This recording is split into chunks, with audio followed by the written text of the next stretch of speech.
बीरबल और जहर वाला हलवा। अकबर का दरबार वैभव और तेज से चमक रहा था। चारों ओर से विद्वानों, मंत्रियों और राजदूतों की आवाजें गूंज रही थी। दरबार में हलचल थी क्योंकि फारस से आए एक विशेष मेहमान की खातिर एक भव्य भोज का आयोजन किया गया था। आज की दावत खास है, अकबर ने मुस्कुराते हुए कहा, और इसका समापन हमारे खास शाही हलवे से होगा। शाही बावर्चियों को आदेश दिए गए हलवा तैयार किया जाए, जिसे चखने के बाद ही शाही भोज का समापन हो। कहानी का मोड़, दावत शुरू हुई। हर कोई व्यंजनों की तारीफ कर रहा था। आखिर में हलवा परोसा गया। पहला निवाला लेने ही वाले थे कि अचानक फारसी राजदूत ने चिल्लाकर हाथ पीछे खींच लिया। रुकिए, ये हलवा, इसमें कुछ गड़बड़ है। दरबार में सन्नाटा छा गया। राजा अकबर ने हलवा खुद नहीं चखा था, लेकिन इतनी बड़ी शर्मिंदगी और सुरक्षा का मामला उठ चुका था। बीरबल को तुरंत बुलाया गया। बीरबल ने सबसे पहले हलवे को सूंघा, फिर उसे ध्यान से देखा। राजा सलामत। बीरबल बोला, इस हलवे की गंध सामान्य से थोड़ी अलग है, लेकिन जहर है या नहीं, ये जांच के बिना तय नहीं किया जा सकता। एक राजवैद्य को बुलाया गया, जिन्होंने परीक्षण कर कहा, इसमें धीमा जहर है, असर कुछ ही घंटों में दिखेगा। दरबार में अफरातफरी मच गई। किसने जहर मिलाया? राजा अकबर ने गरजते हुए पूछा। बीरबल ने तुरंत कुछ आदेश दिए। हलवे के सारे बर्तन, रसोइयों, सामग्री और रसोई घर के सारे कर्मचारियों को बंद करवा दिया गया। जांच में सामने आया कि हलवे की सामग्री सुरक्षित जगह से ही आई थी। बादाम, केसर, घी, शक्कर, सभी वस्तुएं शाही मुहर लगी पेटियों से ली गई थी। बीरबल सोच में पड़ गया। अगर जहर सामग्री में नहीं था, तो या तो मिलाया गया या पकाते समय। बीरबल ने शाही बावर्ची मुखिया सुल्तान खान से पूछताछ की। सुल्तान खान कांपता हुआ बोला, हुजूर, मैं पिछले 20 वर्षों से रसोई में हूं। मैंने कभी कोई गड़बड़ी नहीं की। उस दिन हलवा मेरे अलावा और 2 रसोइयों ने बनाया, रफीक और हरिराम। बीरबल ने दोनों को बुलवाया। दोनों एक दूसरे पर शक जता रहे थे। बीरबल ने दोनों रसोइयों को अलग अलग कक्षों में रखा और एक एक से अकेले में सवाल किए। हरिराम ने कहा, मुझे लगता है रफीक ने कुछ डाला होगा। वो पिछले हफ्ते बहुत चुपचाप रहता था। रफीक ने कहा, हरिराम ने शक्कर खुद डाली थी और उसने उस समय किसी को पास भी नहीं आने दिया। बीरबल ने देखा दोनों के बयान मेल नहीं खा रहे थे और दोनों ही रसोई में रहस्यमयी हरकतें कर रहे थे। उसी रात बीरबल ने एक योजना बनाई। अगली सुबह बीरबल ने घोषणा की, हम वही हलवा दोबारा उसी सामग्री से बनाएंगे, लेकिन इस बार हर कदम पर सुरक्षा होगी। बीरबल ने अपने खास गुप्तचर को रसोई में भेजा, जो गुप्त निगरानी कर रहा था। हलवा तैयार हुआ। कोई जहर नहीं मिला। बीरबल ने दरबार में सभी को बुलाया और वही हलवा परोसा। सबने खाया, कोई असर नहीं हुआ। इसका मतलब, बीरबल बोला, पहले हलवे में जहर जानबूझकर मिलाया गया था। अब सवाल था, किसने और क्यों? बीरबल को शक दरबारी गोटों पर था। वो जानता था कि कुछ दरबारी अकबर के फारसी सहयोग से खुश नहीं थे। उन्होंने ये साजिश फारसी राजदूत को नुकसान पहुंचाने के लिए की थी। बीरबल ने गुप्त पूछताछ शुरू की और उसे एक सुराग मिला। एक नौकर ने बताया कि उसने हरिराम को एक अनजान आदमी से बात करते देखा था, जो महल के पीछे से आता था और जिसका चेहरा नकाब से ढका रहता था। बीरबल ने हरिराम को नजरबंद किया और उसकी गतिविधियों पर निगरानी रखी। कुछ रातों बाद देखा गया कि हरिराम छुपकर एक पुराने कुएं की ओर गया और वहां से एक पत्र निकाला। पत्र में लिखा था, काम अधूरा रह गया, अगली बार का मौका दरबार की होली पर मिलेगा। हलवे से नहीं, इस बार शरबत से। बीरबल अब समझ चुका था, यह सिर्फ एक घटना नहीं थी, बल्कि एक लंबी साजिश की शुरुआत थी। बीरबल ने अकबर को पत्र दिखाया।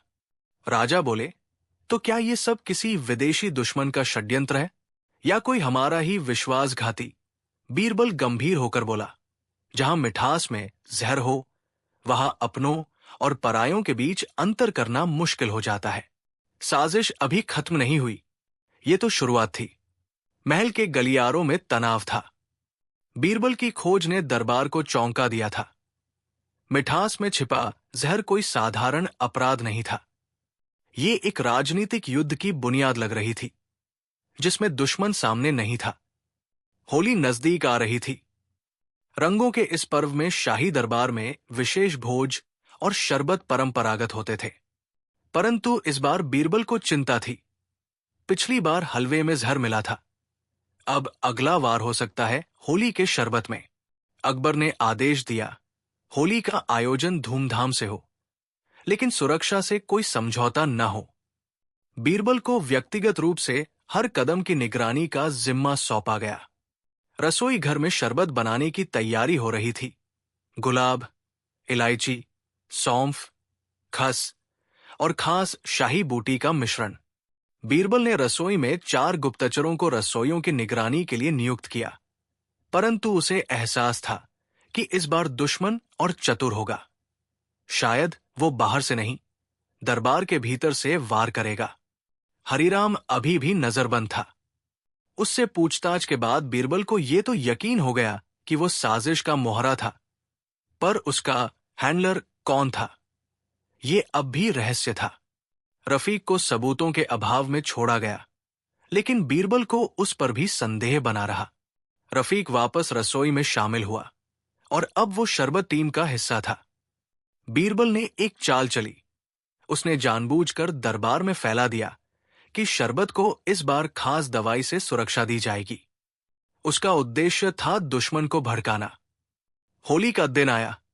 महल रंगों से सजा, गायक गा रहे थे, नर्तकियां नृत्य कर रही थी। राजा अकबर ने बीरबल से कहा, आज तो सिर्फ खुशी होनी चाहिए बीरबल, बस ये शरबत का मामला न बिगड़े।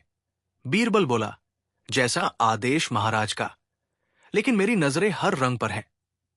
दोपहर होते होते भोज शुरू हुआ। शरबत के प्याले चांदी के थाल में रखे गए।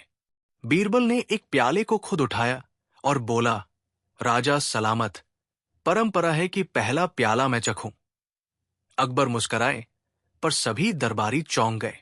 बीरबल ने प्याले को होठों तक ले जाकर रुक गया। उसने अचानक कहा, एक क्षण रुकिए, ये वही प्याला नहीं है, इसे रसोई से बदल दिया गया है। तुरंत खोजबीन शुरू हुई। रसोई में रखे सारे प्याले सुरक्षित थे, लेकिन बीरबल ने पाया कि एक खास नींबू की सुगंध वाला प्याला गायब था। इसी बीच एक नौकर घायल हालत में शाही बाग के पास मिला। उसके हाथ में शरबत का वही प्याला था जिसे बीरबल ने पहचाना था। नौकर को होश में लाया गया। वो थरथराते हुए बोला, हुजूर, मुझे किसी ने पीछे से मारा और प्याला मेरे हाथ में थमा दिया। बोला कि अगर राजा तक पहुंचाओगे तो इनाम मिलेगा। बीरबल को यकीन हो गया, ये हमला दरबार के किसी अंदरूनी आदमी ने करवाया है। अब शक का दायरा सीधा दरबारियों तक जा पहुंचा। बीरबल ने उन 5 प्रमुख दरबारियों की सूची बनाई जो आयोजन समिति का हिस्सा थे। राजा भोजराज, जो पूर्वी सीमाओं पर सेना की नियुक्ति चाहता था, वजीर नकी अहमद, जो फारसी राजदूत का विरोध करता था, मंत्री गोविंद दास, जो हर फैसले में बीरबल से टकराता था, दीवान फजलुर रहमान, जो आर्थिक अधिकारों से असंतुष्ट था, साहूकार तिलकचंद, जो महल को उधार देने वाला व्यापारी था। बीरबल ने इन सभी से अलग अलग पूछताछ की।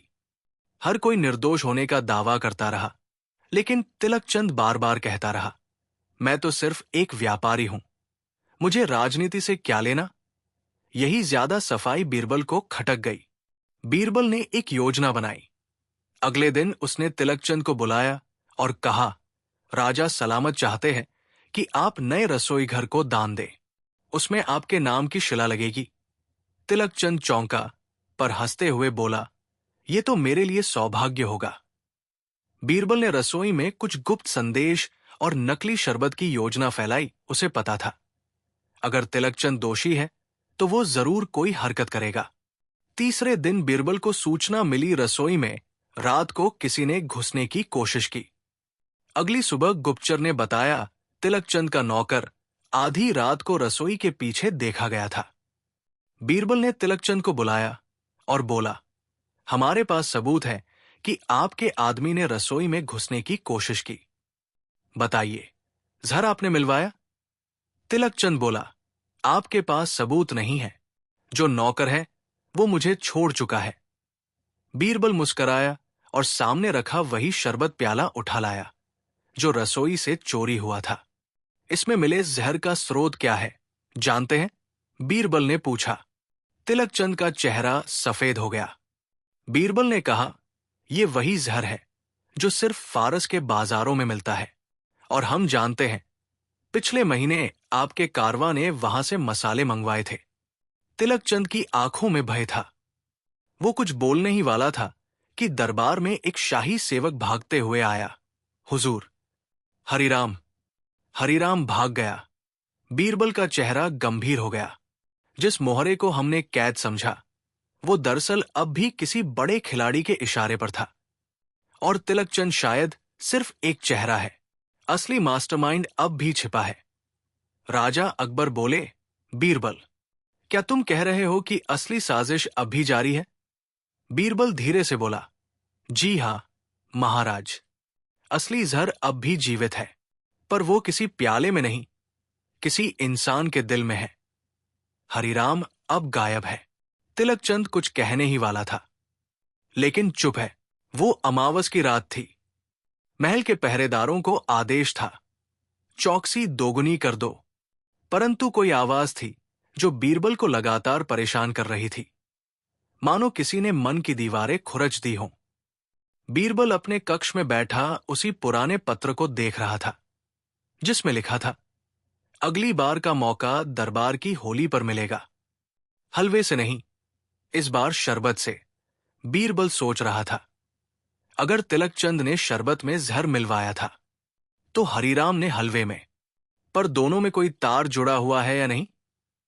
उसी समय उसके कक्ष में एक गुप्तचर आया।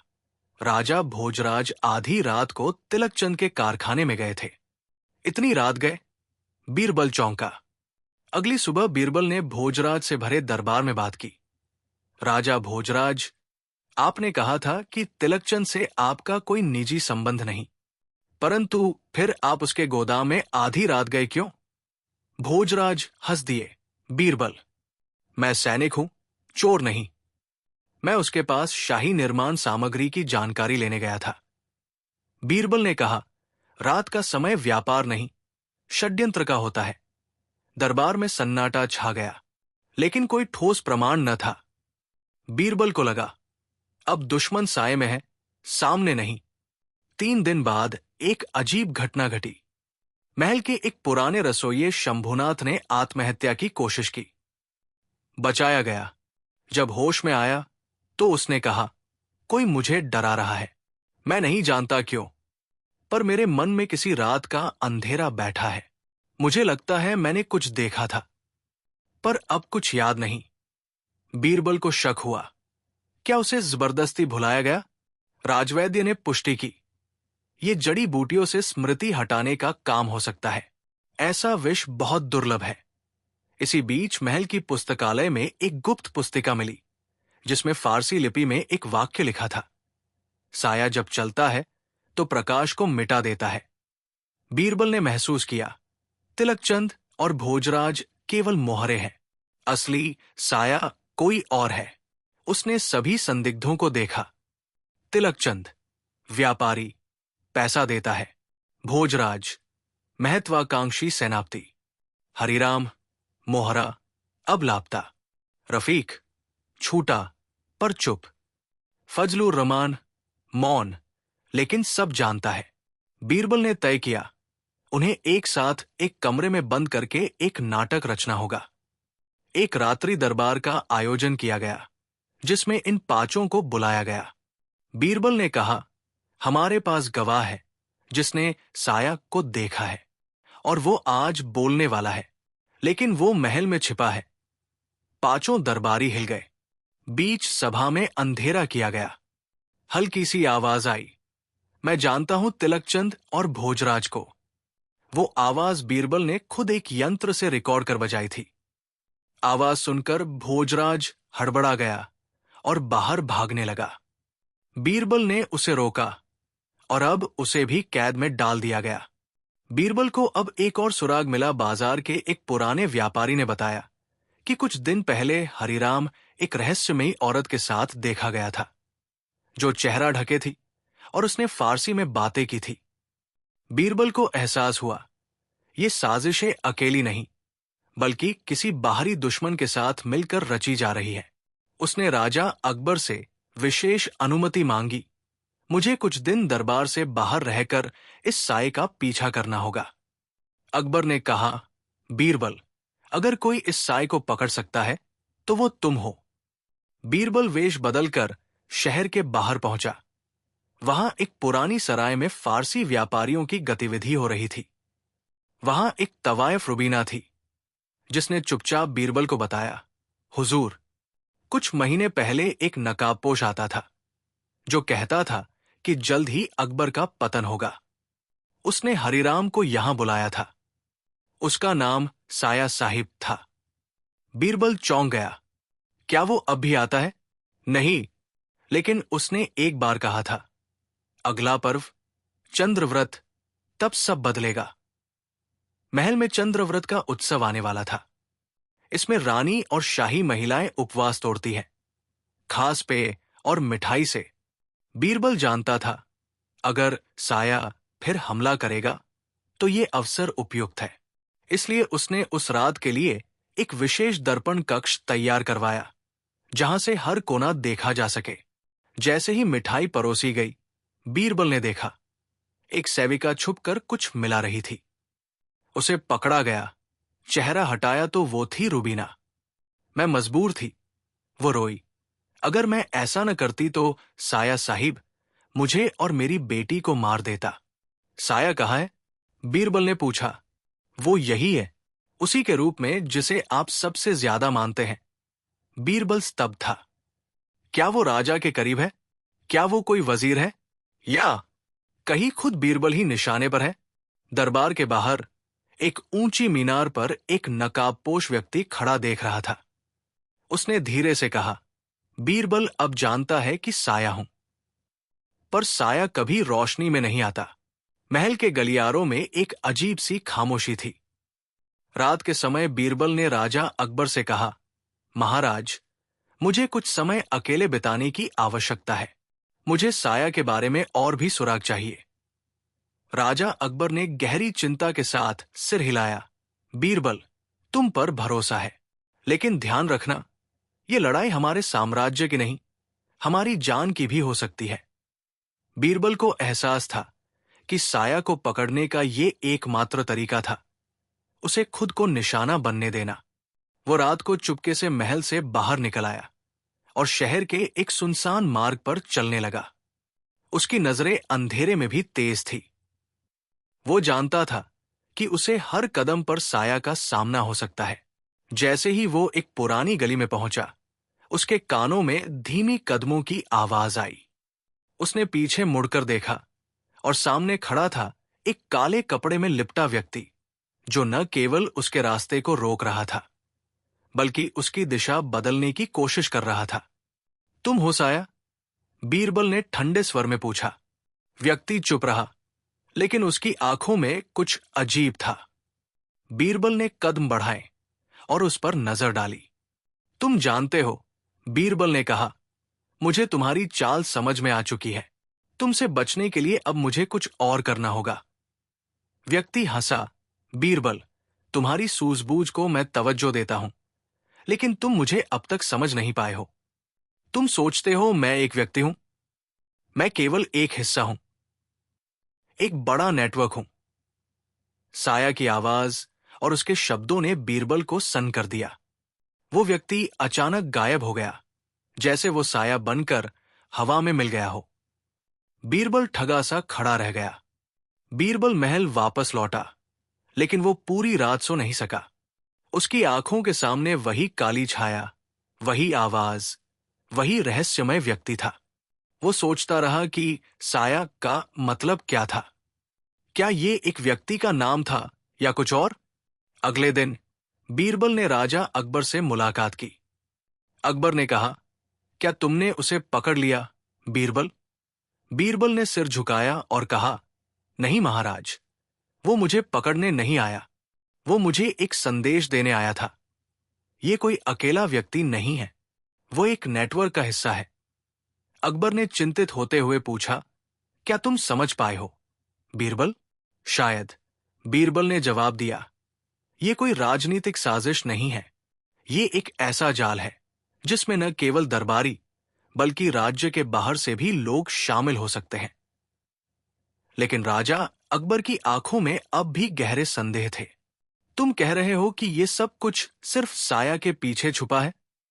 बीरबल ने उत्तर दिया, जैसा मैंने कहा, यह सिर्फ एक व्यक्ति का काम नहीं है। इसका हर कदम, हर चाल एक बड़ी योजना का हिस्सा है। बीरबल को अब एक और खतरनाक सुराग मिला। एक पुराना पत्र जिसमें लिखा था, वो आदमी आता है जब बादल घेर ले, वो अंधेरे से आता है और उसे ढूंढना आसान नहीं। वो तुम्हारे पास है, लेकिन तुम नहीं जानते। ये पत्र दरबार के एक पुराने कर्मचारी सजन्य के पास से मिला था। सजन्य एक चौकस और कुशल जासूस था, जिसने कुछ समय पहले दरबार छोड़ दिया था।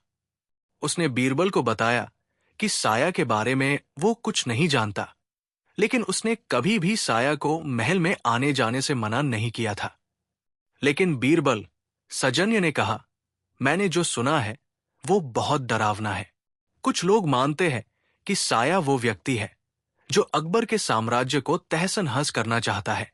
वो सिर्फ एक कड़ी नहीं, बल्कि एक विस्तृत नेटवर्क है जो आंतरिक और बाहरी सुरक्षा से जुड़ा हुआ है।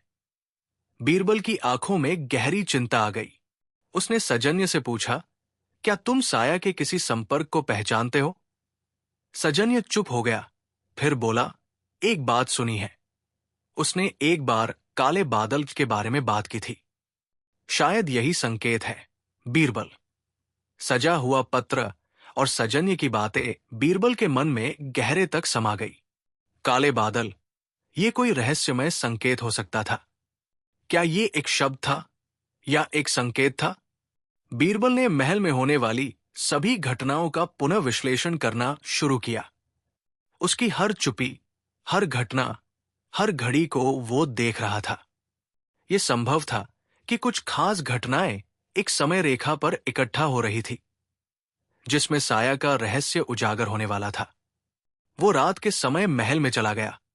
अब वो जानता था कि साया का उद्देश्य सिर्फ अकबर का साम्राज्य खत्म करना नहीं था, बल्कि उसे बर्बाद करना था। उसे एक खतरनाक रास्ते पर लाकर अंधेरे में धकेलना था। बीरबल ने अंत में एक और संकेत पाया। एक छोटा सा पत्र महल की दीवारों में छिपा हुआ था। उसमें लिखा था, जब सूर्य छुपेगा तब वो आएगा, जब रात का समय होगा तो वो शक्ति से उठेगा। ये वाक्य पूरी तरह से रहस्यमय था, लेकिन बीरबल के पास अब केवल एक ही उपाय था, साया की परछाई को पकड़ना। वो न केवल साया को पकड़ने के लिए प्रयासरत था, बल्कि वो ये भी जानना चाहता था कि ये साया कौन है और ये क्यों महल के अंदर ही मौजूद था। रात का समय था और महल के द्वार बंद थे। बीरबल जानता था कि साया अब धीरे धीरे अपना कदम आगे बढ़ाएगा। उसने अपने सभी जासूसों को निर्देश दिए कि वे सभी शाही रसोई, भंडारगृह और हर कोने में निगरानी रखें। उसने तय किया था कि वह साया की छाया में खुद को रखेगा। जैसे ही रात का अंधेरा गहराया, बीरबल ने अचानक महसूस किया, साया केवल महल में नहीं था, वो राज्य के बाहर से भी आ सकता था। बीरबल उस दरवाजे के पास खड़ा था जहां उसने पहली बार साया को देखा था। उसकी आंखों के सामने वो काले कपड़े में लिपटा व्यक्ति फिर से खड़ा था, जो अब बिल्कुल साफ था। लेकिन इससे पहले कि वो कोई कदम उठाता, सामने के दरवाजे से आवाज आई, बीरबल, अब तुम जान चुके हो कि साया क्या है। साया अचानक गायब हो गया और दरवाजे की आवाज सुनाई दी। फिर काले बादल के साथ वो साया का रहस्य खुलने वाला था। लेकिन बीरबल के पास और सवाल थे। रात का अंधेरा घना था और महल के गलियारों में एक सन्नाटा पसरा हुआ था। बीरबल खामोशी से अपने कक्ष में बैठा हुआ था। उसकी आंखों के सामने वो काले कपड़े वाला आदमी बार बार घूम रहा था। वो साया जिसे बीरबल ने पिछले दिनों देखा था। उसकी आंखों में एक रहस्य था और उसकी चुप्पी में कोई तो गहरी बात छिपी हुई थी। उसने महल की दीवारों में लगे पुराने दस्तावेजों को खंगालने का फैसला किया। बीरबल ने देखा कि दीवार में कहीं एक छोटा सा सुराख था। उसे ध्यान से देखा तो वहां एक फटा हुआ कागज था जिस पर कुछ लिखा हुआ था। बीरबल ने धीरे से उस कागज को बाहर निकाला और देखा। उस पर लिखा था, साया के पास शक्ति नहीं है, वो केवल एक मोहरा है। असली ताकत कहीं और है, महल के अंदर ही छुपी हुई। ये संदेश बीरबल के लिए एक बड़ा संकेत था। अब उसे ये समझ में आया कि साया अकेला नहीं था, बल्कि कोई और था जो उसकी पीठ के पीछे खड़ा था, और वो ही महल के अंदर छिपा था। किसे ढूंढ रहा हूं मैं? बीरबल ने खुद से पूछा। ये शक्ति आखिर है कौन? बीरबल ने अगले दिन राजा अकबर से मुलाकात की और उसे सब कुछ बताया। राजा अकबर ने उसकी बातें गंभीरता से सुनी और कहा, यह बहुत खतरनाक हो सकता है बीरबल। हमें पता लगाना होगा कि साया के पीछे कौन है और वो क्या चाहता है। बीरबल ने तुरंत महल के सभी संदिग्धों की सूची बनाई। राजा भोजराज, सेनापति, अकबर का विश्वास पात्र, लेकिन उसकी महत्वाकांक्षाएं कभी भी संदिग्ध रही थी। तिलकचंद, व्यापारी, जो पहले भी संलिप्त था, लेकिन अब उसकी स्थिति महल के भीतर मजबूत हो गई है। रफीक, जो कभी अकबर के खास जासूस हुआ करता था, लेकिन अब उसे नजरअंदाज किया जाता है। कुंवर जफर, अकबर का भतीजा, जो हाल ही में महल में एक महत्वपूर्ण भूमिका में आ चुका था। फजलुर रहमान, अकबर का पुराना सलाहकार, जो हमेशा चुप रहता है और बहुत कुछ जानता है। बीरबल ने इन सभी संदिग्धों की गतिविधियों पर नजर रखने का फैसला किया, लेकिन वो जानता था कि असली खतरा कहीं और था। साया के रूप में कोई ऐसा था जो महल के हर एक कोने में छिपा हुआ था। एक दिन महल में एक अजीब घटना घटी। रानी ने अपनी चूड़ियों के साथ एक प्याला पकड़ा और उसे पीने से पहले कुछ देर रुक गई। बीरबल ने देखा, रानी का चेहरा कुछ सुस्त सा हो गया था, मानो उसे कोई बात परेशान कर रही हो। बीरबल ने रानी से पूछा, क्या आप ठीक हैं, रानी? रानी ने हल्के से सिर हिलाया। कुछ नहीं बीरबल, बस थोड़ा थकावट महसूस हो रहा है। यह प्याला मुझे थोड़ा अजीब सा लगा। बीरबल ने प्याले की ओर देखा और तुरंत उसका ध्यान खींच लिया। प्याले में कोई रंग था जो सामान्य पानी से मेल नहीं खाता था। उसने अपनी सूझबूझ से उसे नजरअंदाज किया और रानी से कहा, आप आराम करें, मैं कुछ पता करता हूं। बीरबल ने प्याले का परीक्षण किया और पाया कि उसमें एक हल्का सा विष था। यह विष इतना हल्का था कि रानी को तुरंत कोई नुकसान नहीं हुआ, लेकिन यह संकेत था कि कोई न कोई शाही परिवार को नुकसान पहुंचाने की कोशिश कर रहा था। क्या रानी ही लक्षित थी या ये केवल एक और साजिश का हिस्सा था? बीरबल ने यह सवाल राजा अकबर के सामने उठाया, लेकिन अकबर ने कहा, यह तो समझना होगा कि हमारे दुश्मन के इरादे क्या है। हमें सावधान रहना होगा। बीरबल ने महल के आसपास के सभी संदिग्ध स्थानों को चुपके से खंगालना शुरू किया। एक रात वो राजमहल के पुराने तहखाने में पहुंचा, जहां कभी अकबर ने अपने पुराने खजाने रखे थे। अचानक उसे वहां एक पुराना मास्क मिला जो एक डरावने चेहरे जैसा था। बीरबल ने मास्क को उठाया और देखा कि उसके अंदर एक गुप्त संदेश था, जो कुछ इस प्रकार था, जब हर गली से साया निकलेगा तो कोई नहीं बचेगा, केवल वो जिंदा रहेगा जो अंधेरे में छिपा हो। बीरबल का दिल धड़कने लगा। अब वो समझ चुका था कि साया सिर्फ एक व्यक्ति नहीं था, बल्कि एक समूह था जो महल के हर कोने में छिपा हुआ था। बीरबल ने अपनी जांच को और गहराई से किया। उसे एक गुप्त सूचना मिली कि राजा भोजराज ने अचानक एक नई सेना तैयार की थी और वो बार बार महल के बाहर सैनिकों से मिलने जाता था। क्या ये एक संकेत था कि वही साया का नेतृत्व कर रहा था? बीरबल ने भोजराज के साथ एक मुलाकात तय की। वो जानता था कि उसे इस मुलाकात में कुछ बहुत महत्वपूर्ण पता चलेगा। जब भोजराज महल में मिला तो बीरबल ने सीधे उससे पूछा, क्या आप साया के बारे में जानते हैं? भोजराज ने उत्तर दिया, साया? वो तो सिर्फ एक अफवाह है बीरबल। हम पर कोई भी खतरा नहीं है। आप डर रहे हैं। लेकिन बीरबल ने उसकी आंखों में झांकते हुए देखा। वो सच नहीं बोल रहा था। उस वक्त बीरबल को महसूस हुआ कि कुछ गड़बड़ है। भोजराज जानबूझकर बातों को घुमा रहा था। महल में अचानक एक हमला हुआ। दरवाजों और खिड़कियों से घेराबंदी की गई। अजनबियों ने महल में घुसने की कोशिश की। महल की सुरक्षा पूरी तरह से टूट चुकी थी। बीरबल ने तुरंत सैनिकों को आदेश दिया और राजा अकबर की सुरक्षा के लिए तैयारी शुरू कर दी। लेकिन साया अभी भी पूरी तरह से छुपा हुआ था। शाम के अंधेरे में एक व्यक्ति ने महल के बगीचे में छिपकर बीरबल के पास एक चिट्ठी डाली। बीरबल ने चिट्ठी को खोला और उसमें लिखा था, अब समय आ गया है। तुम जान चुके हो। अब तुम्हें चुनना होगा। साया के साथ चलो या उसे खत्म करो। बीरबल की नजरें चौड़ी हो गई। ये संदेश कोई और नहीं, भोजराज का था। अब यह साफ हो चुका था कि वो और उसके साथियों ने महल पर हमला करने की योजना बनाई थी। बीरबल के मन में सवाल थे, लेकिन एक बात स्पष्ट थी, साया अब सामने था और बीरबल के सामने एक कठिन चुनाव था।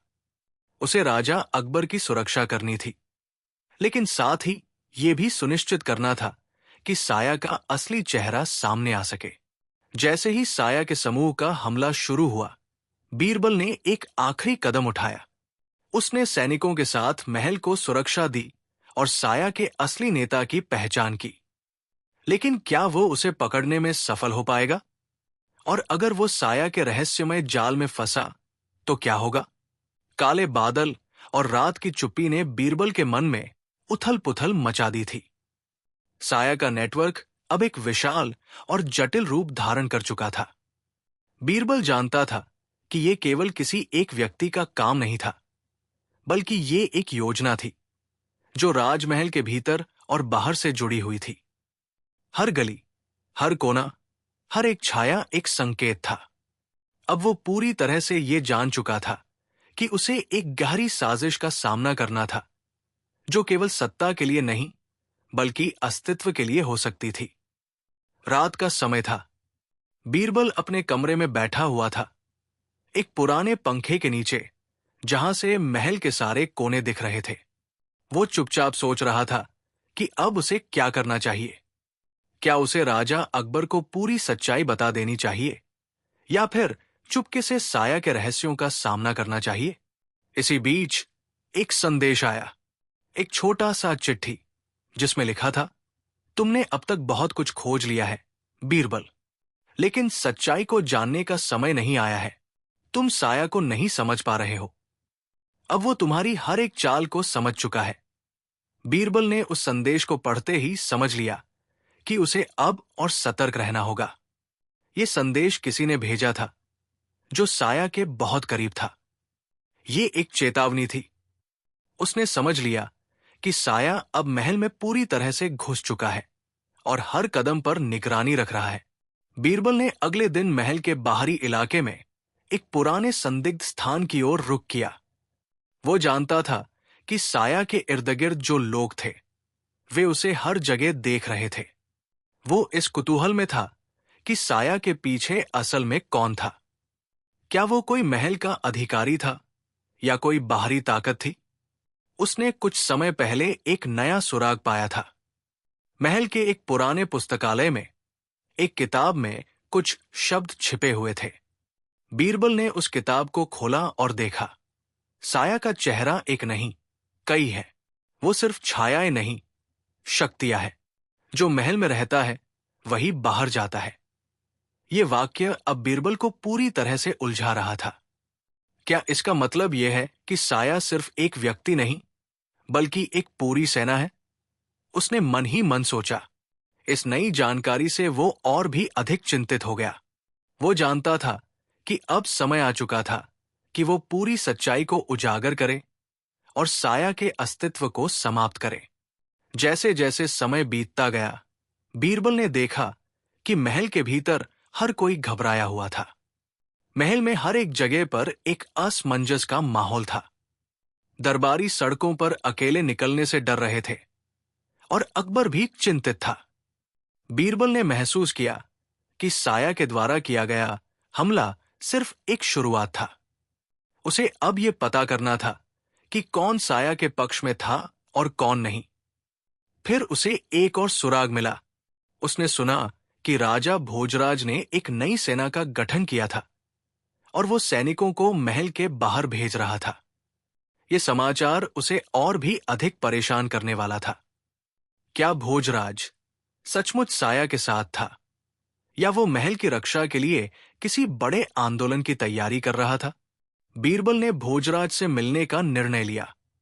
वो जानता था कि अगर वो सच में साया से जुड़ा हुआ था तो उसे हर हाल में पकड़ा जा सकता था। भोजराज से मिलने के लिए बीरबल रात के अंधेरे में महल के बाहर बाहर चला गया। वो छिपते हुए भोजराज के कक्ष के पास पहुंचा और वहां से सुनने की कोशिश की। तुम क्या चाहते हो? भोजराज की आवाज सुनाई दी। बीरबल ने ध्यान से सुना। तुम चाहते हो कि मैं साया के लिए अपनी वफादारी दिखाऊं? क्या तुम चाहते हो कि मैं अपनी सेना को साया के खिलाफ खड़ा करूं? बीरबल की आंखें चौड़ी हो गई। ये क्या सुन रहा था वह?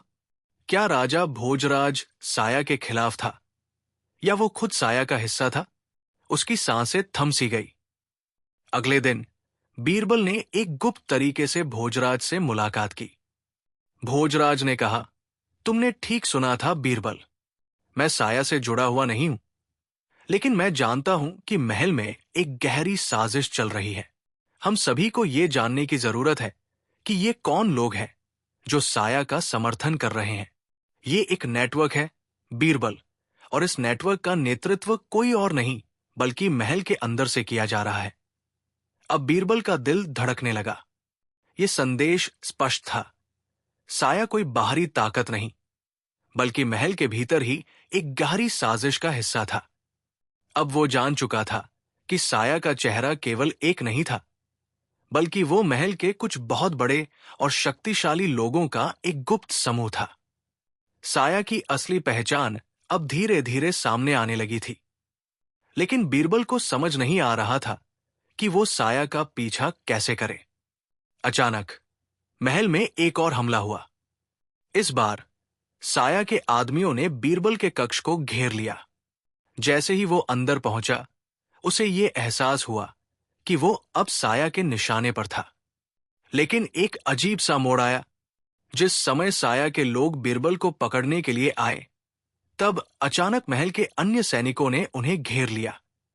ये देखकर बीरबल चौंक गया। क्या ये सिर्फ एक और जाल था, या महल के भीतर एक और साजिश चल रही थी? साया के असली इरादे अब पूरी तरह से स्पष्ट हो चुके थे, लेकिन बीरबल के सामने एक और चुनौती थी। वो जानता था कि ये लड़ाई खत्म नहीं हुई थी और साया अब एक नए रूप में सामने आ सकता था। बीरबल को अब खुद को और राजा अकबर को पूरी तरह से तैयार करना था, क्योंकि ये जंग केवल महल के भीतर की नहीं, बल्कि राज्य की भी हो सकती थी। साया के बारे में जितना ज्यादा बीरबल जान रहा था, उतना ही रहस्य गहरा होता जा रहा था। क्या वो उसे पकड़ने में सफल होगा, या साया उसे हर मोड़ पर मात देने में सफल होगा? महल में घटनाएं तेजी से घटित हो रही थी। हर दिन नए संकेत और नए इशारे सामने आ रहे थे। साया का अस्तित्व अब सिर्फ एक रहस्य नहीं रह गया था, बल्कि एक असली और खतरनाक साजिश बन चुका था। बीरबल जानता था कि समय बहुत कम है और उसे किसी भी कीमत पर साया के असली मकसद को उजागर करना होगा। राजा अकबर के साथ एक आखिरी बैठक के दौरान बीरबल ने साया के बारे में अपने सभी अनुमान और सबूत प्रस्तुत किए। साया अब एक नेटवर्क बन चुका है, बीरबल ने कहा। यह कोई एक आदमी नहीं, बल्कि महल के भीतर छिपे हुए कई लोग हैं जो इसके साथ जुड़े हुए हैं। राजा अकबर ने गंभीर स्वर में कहा, बीरबल, हमें इस साया को हर हालत में खत्म करना होगा, लेकिन हमें यह भी ध्यान रखना होगा कि इसके पीछे कौन है, क्योंकि साया का असली चेहरा महल के भीतर ही कहीं छिपा हो सकता है। बीरबल ने सिर झुका लिया। उसे अब पूरी तरह से यकीन था कि साया कोई और नहीं, बल्कि महल के भीतर के कुछ उच्च अधिकारियों का हिस्सा था। अब सवाल यह था कि क्या वह अपनी पूरी शक्ति और सूझबूझ के साथ इस गहरे रहस्य को सुलझा पाएगा। रात के अंधेरे में बीरबल ने अपने पुराने जासूसी नेटवर्क के माध्यम से गहरी जानकारी प्राप्त करने की कोशिश की। एक पुराने अज्ञात खजाने के बारे में अफवाहें थी, जिनका महल के भीतर कुछ उच्च अधिकारियों से संबंध था। बीरबल को यह जानकारी मिली कि वो खजाना, जिसे कभी राजा अकबर ने छिपवाया था, असल में साया का असली उद्देश्य था। खजाने के अंदर एक प्राचीन कीमती किताब थी, जो महल के भीतर की शक्ति को नियंत्रित कर सकती थी। लेकिन जैसे ही बीरबल उस खजाने तक पहुंचा, उसे एक और चौंकाने वाली जानकारी मिली। वो खजाना न केवल साया के नियंत्रण में था, बल्कि वो बीरबल के अपने करीबी दोस्त रफीक के पास था। रफीक, जो कभी अकबर का भरोसेमंद जासूस था, अब साया के सबसे बड़े सहयोगी के रूप में सामने आया था। रफीक, बीरबल ने कड़ा स्वर में कहा, क्या तुमने हमें धोखा दिया है? रफीक ने मुंह पर एक घना नकाब डाले हुए बीरबल की ओर देखा और मुस्कराया। तुम ये क्यों सोचते हो कि मैंने तुम्हें धोखा दिया है? मैं सिर्फ साया की असली ताकत को समझने की कोशिश कर रहा था। यह खजाना महल के भविष्य के लिए जरूरी है। बीरबल का दिल दहल गया था। रफीक ने हमेशा महल की भलाई के लिए काम किया था, लेकिन अब वो साया के पक्ष में क्यों खड़ा था? क्या महल के भीतर कोई और साजिश चल रही थी, जो बीरबल के समझने से परे थी? तो तुम साया के साथ हो? बीरबल ने पूछा। उसकी आवाज में गहरी नफरत और गुस्सा था। रफीक ने कंधे उचका दिए। मैं एक साधारण आदमी हूं, बीरबल। मैंने हमेशा सोचा कि शक्ति सिर्फ एक जगह से आती है, लेकिन अब मैं जान गया हूं कि जो भी साया के साथ होता है, वो खुद को महल के भविष्य का हिस्सा मानता है। मैं तुम्हारी तरह एक साधारण आदमी नहीं हूं, जो महल के रिवाजों से बंधा हो। इस बीच साया के लोग महल के दरवाजों पर पहुंच चुके थे। बीरबल को यह समझ में आ गया कि यह केवल एक मुकाबला नहीं, बल्कि एक निर्णायक युद्ध था। अगर वो अब रफीक और साया को रोक नहीं पाया, तो महल की सत्ता पूरी तरह से उनके हाथों में चली जाएगी। बीरबल ने रफीक से अपनी पूरी ताकत लगाकर लड़ा। वो जानता था कि अगर वो हार गया, तो साया और रफीक महल पर कब्जा कर लेंगे, और फिर अकबर की सत्ता का कोई मोल नहीं होगा। दोनों की जंग एक भयंकर संघर्ष में बदल गई। रफीक की आंखों में जो गर्मी थी, वो बीरबल के लिए एक नई चुनौती बन गई। सिर्फ एक पल में बीरबल ने रफीक के हाथ से खजाना छीन लिया और उसे महल के सुरक्षित कमरे में बंद कर दिया। उसके बाद उसने साया के साथियों को हराने में सफलता पाई। महल के गहरे जाल में फंसी हुई शक्ति का अंत हो गया था। लेकिन यह भी साफ था कि साया अब एक प्रतीक बन चुका था। वो केवल एक नाम नहीं था, बल्कि एक विचार था। जब रफीक को हरा दिया गया, तो उसने एक आखिरी बात कही। यह जंग सिर्फ एक शुरुआत थी। बीरबल, तुमने इस बार जीत लिया, लेकिन अगली बार साया की ताकत और भी अधिक मजबूत होगी। बीरबल ने उसे गंभीरता से देखा और कहा, साया की शक्ति खत्म नहीं होगी जब तक तुम और तुम्हारे जैसे लोग महल के भीतर होंगे। तुम और तुम्हारा विश्वास हमेशा हमें खतरे में डालेंगे। राजा अकबर ने महल की सुरक्षा मजबूत करने के लिए कड़े कदम उठाए। उसने बीरबल की सूझबूझ की सराहना की और उसे और अधिक जिम्मेदारी दी। लेकिन बीरबल जानता था कि साया की असली ताकत कभी खत्म नहीं होगी। वो महल के भीतर किसी न किसी रूप में हमेशा बना रहेगा। महल में शांति छा गई, लेकिन बीरबल की आंखों में अब भी गहरे सवाल थे। साया केवल एक आदमी या एक समूह नहीं था, बल्कि ये एक ऐसी शक्ति थी जो कभी न खत्म होने वाले संघर्ष का हिस्सा बन चुकी थी। साया का रहस्य अब पूरी तरह से खुल चुका था। महल में गहरे से गहरे जाल बिछे हुए थे और बीरबल ने साया के अस्तित्व को नष्ट करने के लिए पूरी ताकत झोंक दी थी। लेकिन जैसे जैसे समय बीत रहा था, वो महसूस कर रहा था कि ये युद्ध केवल बाहरी नहीं, बल्कि अंदरूनी भी था। महल के भीतर साया के समर्थक इतने ताकतवर थे कि एक छोटे से झगड़े ने महल की नींव हिला दी थी। राजा अकबर अब पूरी तरह से घेर लिया गया था। महल के भीतर साया के सहयोगियों का नेटवर्क हर तरफ फैल चुका था और राजा को विश्वास था कि अब बीरबल ही अकेला उसे बचा सकता था। लेकिन बीरबल को समझ में आ गया था कि केवल साया के समर्थकों को हराकर यह संघर्ष समाप्त नहीं होगा। इसके पीछे एक गहरी साजिश थी, एक शक्ति का खेल जो महल के भविष्य से भी जुड़ा था। रफीक, जो पहले बीरबल का सबसे भरोसेमंद मित्र था, अब साया के साथ खड़ा था। बीरबल को रफीक के खिलाफ अपने विश्वास को तोड़ना पड़ा और यह उसे बेहद कठिनाई में डाल रहा था। रफीक का दिल उसके अपने स्वार्थ के साथ जुड़ा हुआ था और वो साया की शक्ति से आकर्षित था। तुम क्या चाहते हो, रफीक? बीरबल ने गुस्से में कहा। क्या तुमने मेरी दोस्ती और विश्वास को एक छलावा समझ लिया था? रफीक ने अपने हाथों में उस प्राचीन खजाने को पकड़े हुए बीरबल की ओर देखा और मुस्कराया। बीरबल, क्या तुम सच में मानते हो कि साया केवल एक खजाना चाहता है? यह खजाना एक प्रतीक है, शक्ति का प्रतीक। जो इसे नियंत्रित करता है वही महल की सत्ता का असली हकदार होता है। साया का असली मकसद अब साफ हो चुका था। वो सिर्फ खजाने या धन के लिए नहीं, बल्कि महल की सत्ता पर काबू पाने के लिए युद्ध कर रहा था। बीरबल को अब यह समझ आ गया था कि यह केवल व्यक्तिगत संघर्ष नहीं था, बल्कि एक कड़ा राजनैतिक खेल था जो पूरी दुनिया की सत्ता को बदलने का इरादा रखता था। महल के आंगन में आखिरी युद्ध छिड़ चुका था। बीरबल ने रफीक और साया के समर्थकों को एक साथ हराने का निर्णय लिया।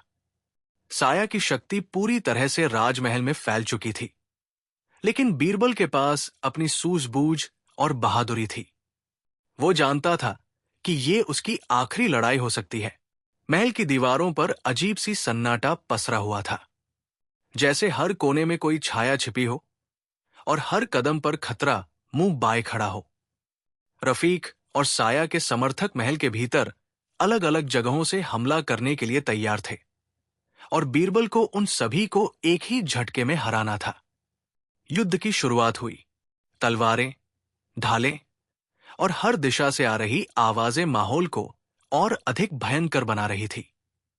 बीरबल ने अपनी पूरी ताकत लगाते हुए साया के आदमियों को हराना शुरू किया, लेकिन रफीक को वो नहीं पकड़ पा रहा था, क्योंकि वो बहुत चालाकी से महल के भीतर छिपा हुआ था। वो लड़ाई खत्म होने के कगार पर थी जब बीरबल को एक चौंकाने वाला मोड़ सामने आया। रफीक, जो एक घने अंधेरे में छिपा था, अचानक सामने आया और बीरबल से कहा, तुमने अब तक बहुत कुछ जान लिया है बीरबल, लेकिन ये लड़ाई तुमसे बड़ी है। ये केवल महल की नहीं, बल्कि सम्राट की भी लड़ाई है, और वो सम्राट तुमसे कहीं अधिक ताकतवर है। बीरबल ने गहरी सांस ली और रफीक की आंखों में देखा। वो महसूस कर रहा था कि अब साया और रफीक के खिलाफ ये लड़ाई एक नई दिशा में जा रही थी। तुमसे बेहतर कोई भी महल को नहीं समझ सकता, रफीक, लेकिन तुम इस दुनिया के असली खेल को समझने में गलत हो। अब तुम्हें यह समझने का वक्त आ चुका है कि शक्ति का खेल सिर्फ तलवारों से नहीं, बल्कि दिमाग से खेला जाता है। फिर एक पल में रफीक ने अपनी तलवार बीरबल की ओर बढ़ाई, लेकिन बीरबल ने उसे शांत किया। यह लड़ाई खत्म हो चुकी है, रफीक। साया का चेहरा अब खुल चुका है। अब इसे खत्म करने का समय है। साया की असली पहचान अब पूरी तरह से उजागर हो चुकी थी। यह केवल रफीक या किसी व्यक्ति का खेल नहीं था, बल्कि यह सम्राट की शक्ति को नियंत्रित करने का एक प्रयास था, जो महल की सत्ता से कहीं बड़ा था। बीरबल ने आखिरी जुझारू संघर्ष के बाद साया के नेटवर्क को खत्म कर दिया। रफीक को भी समझ में आ गया कि उसने अपनी पूरी जिंदगी महल की सत्ता के खेल में बर्बाद कर दी थी। उसने बीरबल से माफी मांगी, लेकिन बीरबल ने उसे केवल एक शब्द कहा, यह समय माफी का नहीं बल्कि बदलाव का है। राजा अकबर ने महल में शांति और स्थिरता लाने के लिए बड़े बदलाव किए। साया का नाम अब इतिहास में एक काले अध्याय के रूप में लिखा गया था। बीरबल की सूझबूझ और बहादुरी के कारण महल को फिर से सुरक्षा मिली और राजा ने उसे उच्चतम पदों में से एक पर नियुक्त किया। महल में शांति और समृद्धि लौट आई, लेकिन बीरबल जानता था कि सत्ता का खेल कभी खत्म नहीं होता।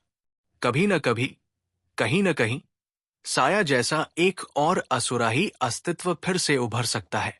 एक दिन बीरबल अपने कक्ष में बैठा था जब उसने एक छोटे से कागज पर लिखा संदेश पाया। यह सिर्फ शुरुआत थी। बीरबल, जब एक युग समाप्त होता है तो दूसरा शुरू होता है। यह संदेश उसे महसूस करा गया कि साया की शक्ति और उसका अस्तित्व महल के भीतर अब भी कहीं न कहीं जीवित था। लेकिन अब बीरबल जानता था कि अगर वो एक नया संकट नहीं, तो कम से कम महल में शांति का वो संरक्षक रहेगा। और यही उसकी जीत थी।